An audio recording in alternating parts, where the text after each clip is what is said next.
The fluorescent lights of the hospital waiting room flickered as Marcus slumped against the vending machine, his reflection staring back at him, a stranger wearing his face. 24 hours ago, he'd been a construction worker with calloused hands and simple dreams. Now he was a man drowning in medical bills he'd never be able to pay, watching his 8-year-old daughter fight for her life 3 floors above him. He didn't notice the woman in the impeccable navy suit until she was standing right in front of him, her heels clicking against the linoleum like a countdown. "You look like you could use a miracle," she said. Before Marcus could respond, before he could process the intensity in her emerald eyes or the tremor in her perfectly manicured hand, she grabbed his face and kissed him. Not a gentle kiss. A desperate, claiming kiss that tasted like expensive lipstick and something else, something like terror masked as courage. When she pulled back, the entire waiting room had gone silent. A nurse dropped her clipboard. An elderly man's newspaper crinkled as his grip tightened. And Marcus, still reeling, could only stare at this beautiful stranger who'd just turned his world upside down. "Sorry about that," she whispered, not sounding sorry at all. Then louder, for everyone to hear, "Darling, I've been looking everywhere for you." Marcus's brain finally caught up. "I think you've got the wrong play along," she hissed under her breath, her smile never wavering.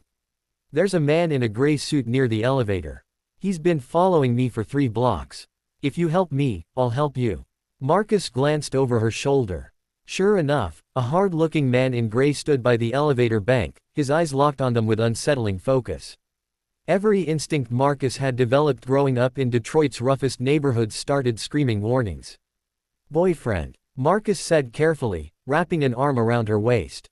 She was trembling. "Worse. My father's head of security. I'm supposed to be at a board meeting right now, not."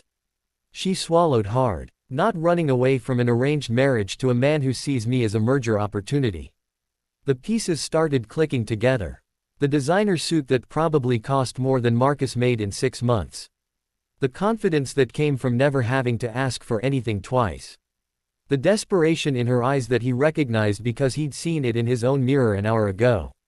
"What's your name?" he asked. "Catherine Winters, CEO of Winters Pharmaceuticals." She said it like a prison sentence.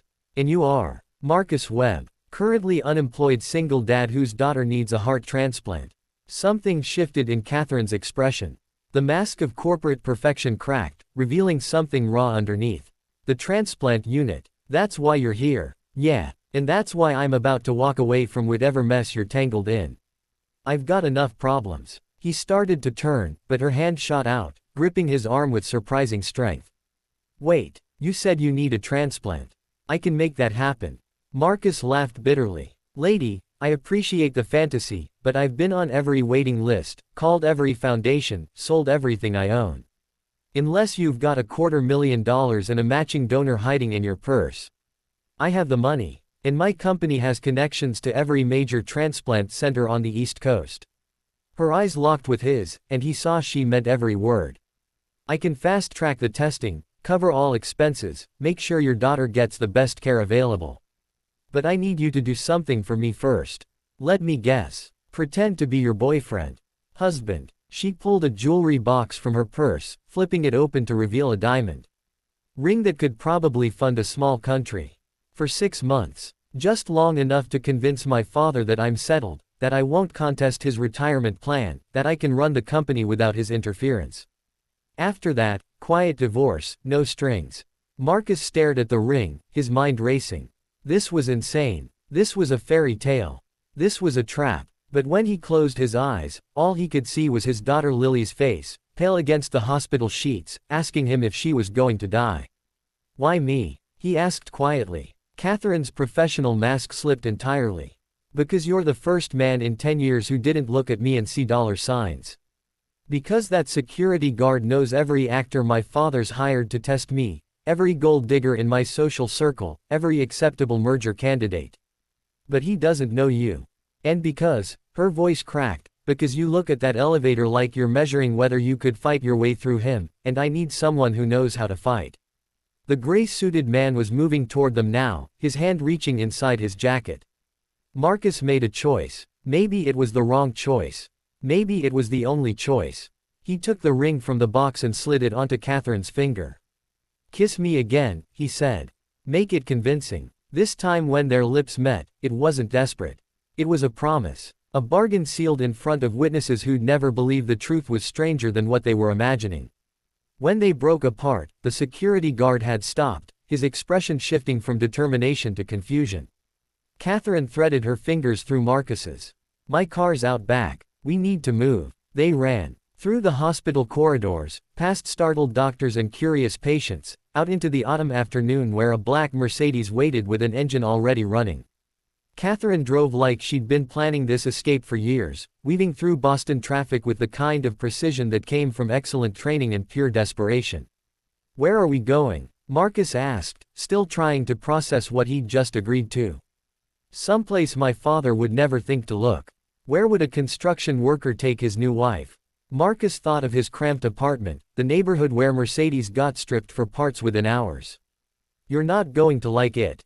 Try me. 3 hours later, Catherine Winters, CEO, pharmaceutical heiress, Boston's most eligible bachelorette, stood in Marcus's studio apartment in Detroit, staring at the leak-stained ceiling and furniture that came from Curb Alerts.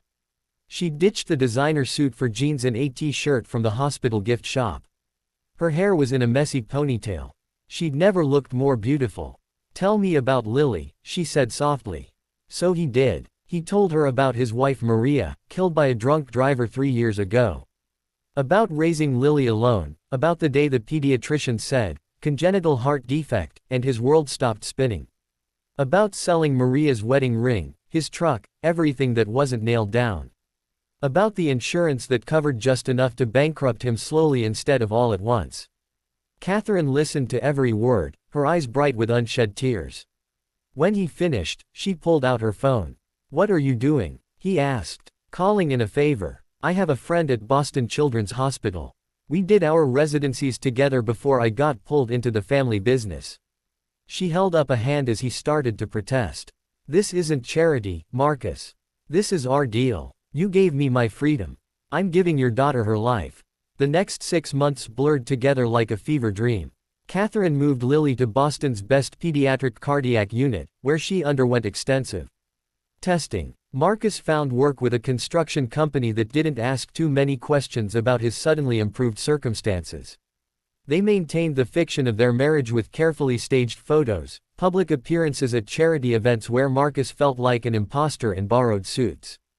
But somewhere between the hospital vigils and the quiet dinners in Catherine's penthouse, between Marcus teaching Catherine how to make boxed macaroni and Catherine teaching Marcus about art museums he'd never dreamed of entering, something shifted. The pretend hand-holding became real. The practiced smiles turned genuine. The marriage of convenience developed inconvenient feelings. They never talked about it. They couldn't. The deal had an expiration date. Then came the call they'd been waiting for. A heart. A match. Lily's surgery was scheduled for dawn. Marcus sat in the surgical waiting room, the same one where he'd met Catherine half a year ago, and felt time collapse. Catherine sat beside him, her hand in his, neither of them pretending anymore about what they were to each other. Whatever happens, she whispered, you gave me something I'd forgotten existed. Hope. Choice. The feeling that I could build something real instead of just inheriting it. You saved my daughter's life. You saved mine first. The surgery took 11 hours. When the doctor finally emerged, exhausted but smiling, Marcus collapsed. Catherine caught him, held him while he sobbed into her shoulder, anchored him to earth when relief threatened to send him floating away. Lily woke up 3 days later, weak but smiling. Her first words were, "Is that my new mom?" Marcus looked at Catherine, really looked at her, this woman who'd crashed into his life with a desperate kiss and rebuilt it brick by brick. The woman who read stories to Lily every night in the hospital, who'd fired her father's security team and restructured her company's board, who'd somehow made herself indispensable to both of them. I don't know, he said honestly.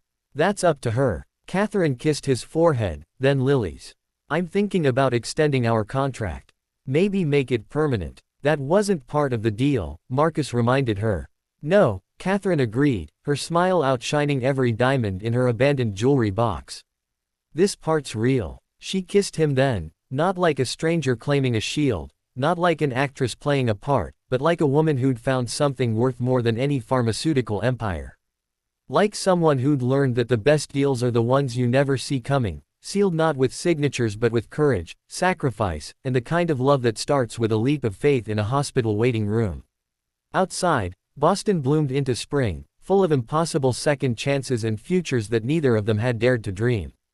Inside, a family that began with deception discovered the rarest truth, that sometimes the greatest blessings wear disguises, and the bravest act is claiming what your heart knows belongs to it.